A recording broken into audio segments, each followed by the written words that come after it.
Hi everyone, welcome to Wendy Speaks. I am your host D. First, let me just say thank you. Thank you for taking out time of your day, to be here. I know life is busy, you've got things to do, but somehow you've decided to spend some time listening to me talk today. And this means a lot to me, and I just want to say thank you. Wendy Speaks is a space for real conversations. We're going to be talking about adulthood, the parts that nobody really prepares you for. We'll be talking about work, relationship, personal growth, resilience, and how to actually build a life that makes sense instead of just reacting to whatever is happening around you. We're not going to be stating theories or trying to prove points. We are not here for motivation, even that does sound good, but it doesn't really work. We're here because life is real and it is hard, and you need someone to actually talk about it honestly. So, if you're still figuring things out, if you're still finding your footing, if you're still struggling, even if you're winning and you want to win better, then the space is for you.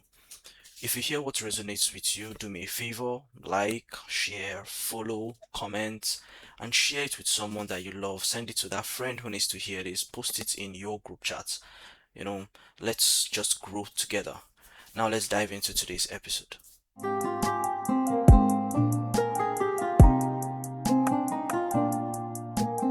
Hey guys, welcome back to Wendy Speaks. Today we're going to be talking about a silent killer of dreams.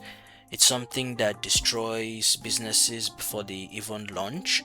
It ruins relationships. It keeps brilliant, talented people stuck in mediocre lives. I'm talking about low self esteem. And I'm going to tell you something you might have never considered before, and that is low self esteem is the true beginning of failure. Have you ever stared at an opportunity right in the face? A massive opportunity that could shift your trajectory and you just let it pass you by? You didn't reach out for that partnership, you didn't apply for that high level consulting role because you looked at the requirements and thought, oh, I'm not good enough. You belittle yourself intentionally, you sit in a strategic meeting, you have the data, you have the idea, you have the solution, but you stay quiet, making yourself smaller so that other people feel more comfortable. Or so you think. And why do we do this? Where does this feeling of not being worth it actually come from? So, to understand it, we have to go back to the beginning. We have to look at how a lot of us were raised.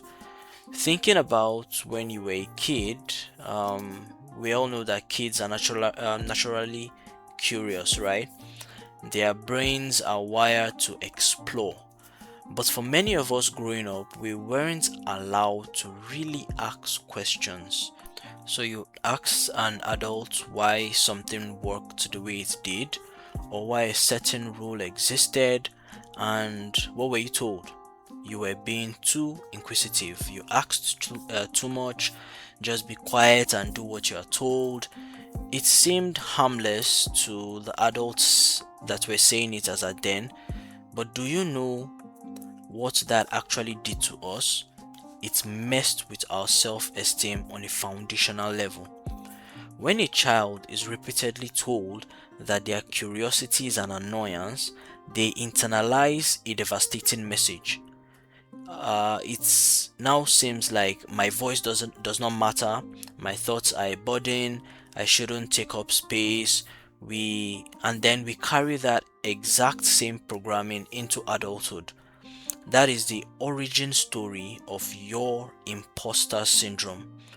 When you hesitate to pitch a brilliant automated business solution to a client, or you doubt your abilities as a project manager, it's not because you lack the technical skills, it's because that inner child is still terrified of being told they are asking too much or they are stepping out of line.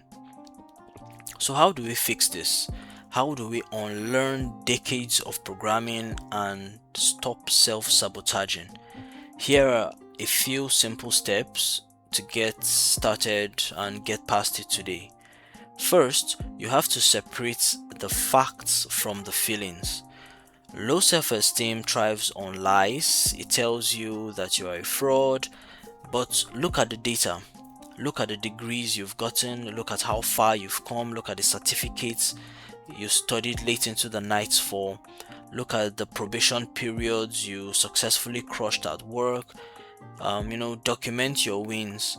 When that voice in your head says you aren't qualified, you pull up the mental spreadsheets of facts that proves that you actually are qualified. Secondly, you have to give yourself permission to ask questions. You are an adult now. You get to make the rules. Walk into rooms with the intent to learn, not just to prove that you're perfect. Asking questions doesn't make you look stupid. It makes you look like a leader who wants to understand the complete picture. The smartest people I know are the ones who ask the most questions. Thirdly, you have to stop shrinking to make others comfortable. If you have a seat at a table, it is because you earned it. Don't apologize for your expertise. Take up your space, take up that space that you deserve. Listen to me very carefully. If you are thinking about this whole thing, you should remember that you are entirely worth it. You are capable of commanding the rooms that you find yourself in. You're capable of building the life that you want and taking advantage of opportunities that are sitting right in front of you. But you have to believe it first. This week, I challenge you, catch yourself. I challenge you to catch yourself the next time you try to shrink. When you start to talk to yourself out of an opportunity, pause, take a breath, and step forward anyways. Do it scared, right? Thank you for spending your time with me today on Wendy Speaks. If this episode hit home for you, I would like for you to share it with a friend who might also need to hear it. Remember, when you change your mindset, you change your habits, then you change your life.